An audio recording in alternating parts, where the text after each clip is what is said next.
Bonjour à tous, bienvenue sur Expression Maniac. Aujourd'hui nous allons voir dans ce tutoriel comment réaliser ce petit projet de sélecteur d'icônes automatique. Vous pourrez sur vos prochains emoji choisir avec un simple menu quelle petite icône vous voulez choisir. Le but de ce projet n'est pas forcément de le reproduire de A à Z, mais de vous proposer juste un concept et une manière de penser les expressions sur After Effects pour créer et faciliter vos prochains projets sur After. Je vais vous montrer ça avec seulement 4 icônes. Donc vous pourrez ensuite très bien le faire avec 2, 3, 5, 8, 15, le principe est le même, mais avec 4 ce sera largement suffisant pour vous montrer. Nous allons créer une nouvelle compo. Donc vous allez avoir besoin de vos 4 petites icônes, sachant que vous pouvez créer ça avec n'importe quoi. Moi je fais ça avec des chiffres, mais vous pouvez mettre des visages, des logos, des pictogrammes, peu importe. Le résultat sera le même à la fin.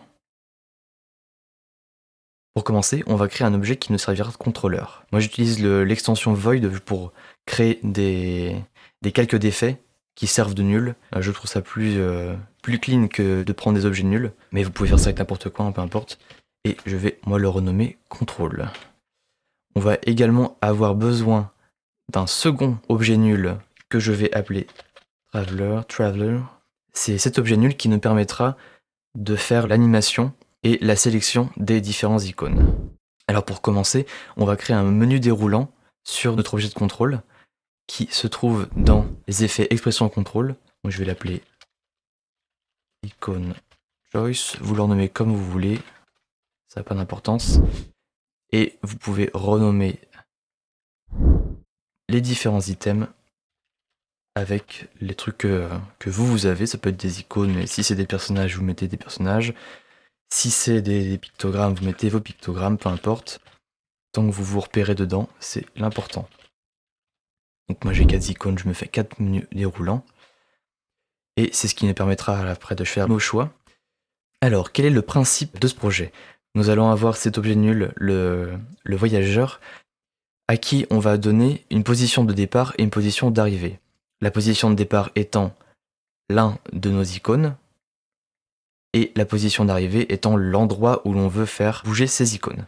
Donc pour cela, dans l'objet nul contrôle, on va créer deux effets points d'effet, qu'on va appeler start position, et le dernier qu'on appelle end position. Alors comment définir le point de départ? C'est assez simple. Je vais créer une expression dedans.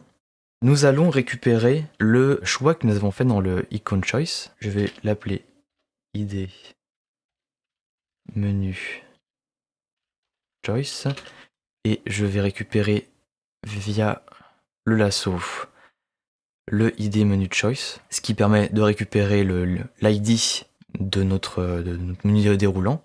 Cette valeur nous renvoie à la valeur 1. Si je pense ça nous renvoie à la valeur 2, etc.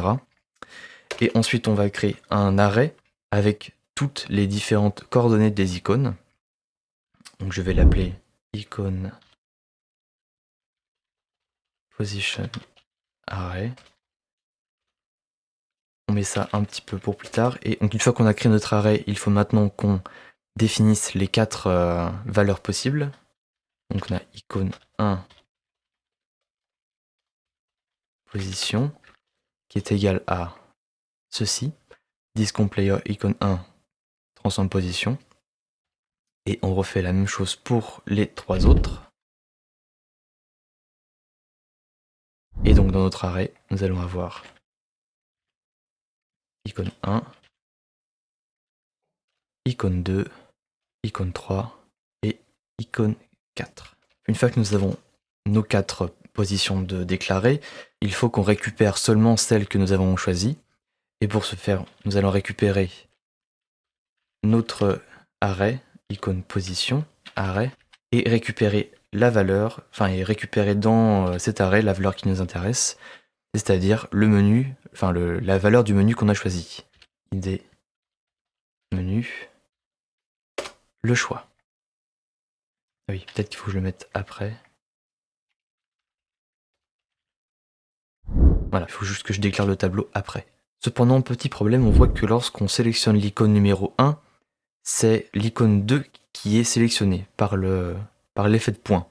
Pourquoi ça? C'est parce que les index des arrêts ne commencent pas à 1, mais à 0.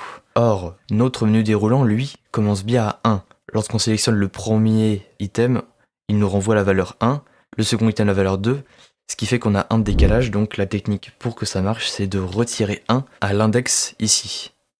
Comme ça, lorsque je sélectionne le premier, il ne me renvoie pas 1, mais 0, ce qui fait que ici, on obtient bien 0, ce qui nous renvoie à la position de l'icône numéro 1.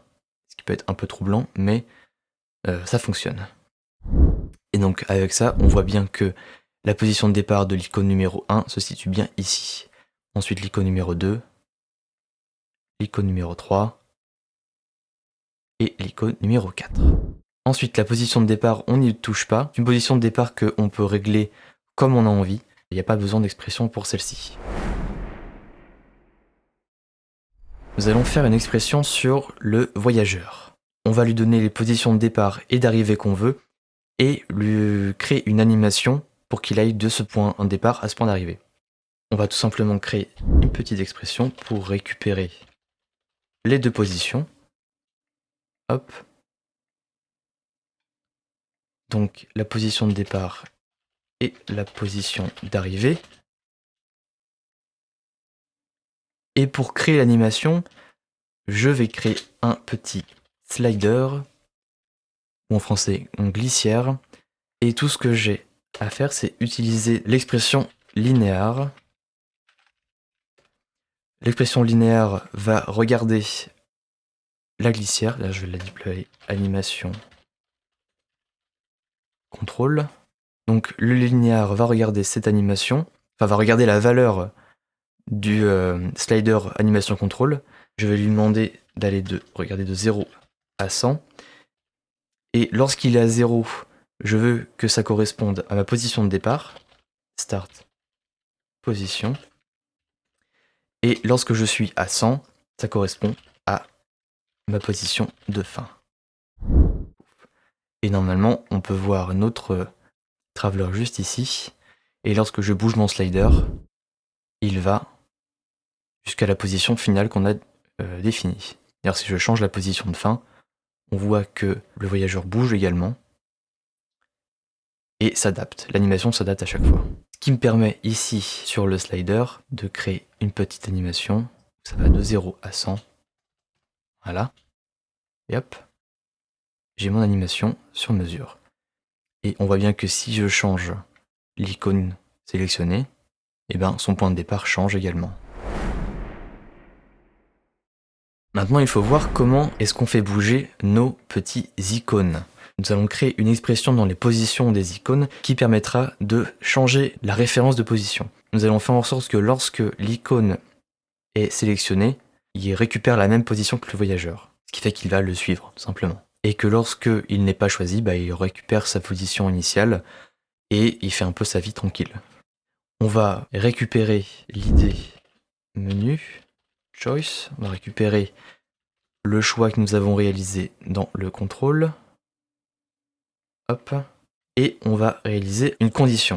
Si id menu choice égale, et là pour le coup on prend la position dans laquelle se trouve l'icône, donc là c'est la position 1 pour l'icône numéro 1, et bien du coup, si c'est le cas, il récupère la position, enfin il devient la position du voyageur.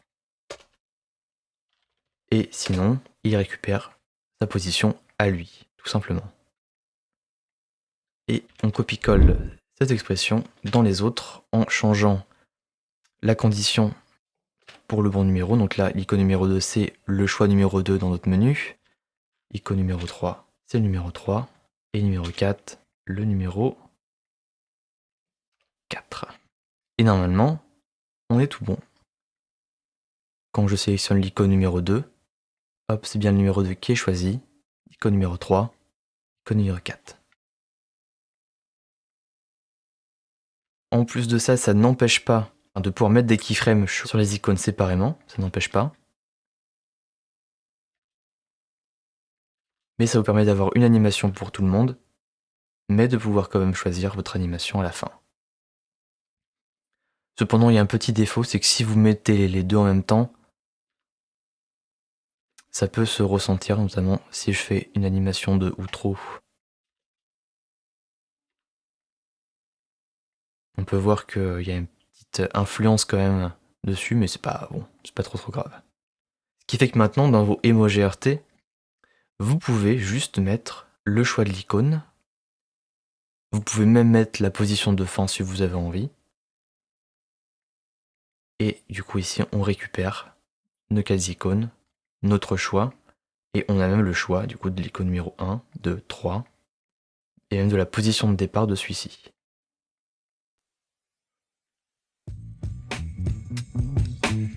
Voilà, c'est la fin de ce tutoriel, j'espère que vous aurez appris des choses sur les expressions sur After Effects. Vous pourrez retrouver le lien de ce projet dans la description pour vous permettre de le voir un peu plus en détail. Vous pouvez également rejoindre le Discord d'Expression de Maniac. Abonnez-vous, mettez la cloche et à très bientôt.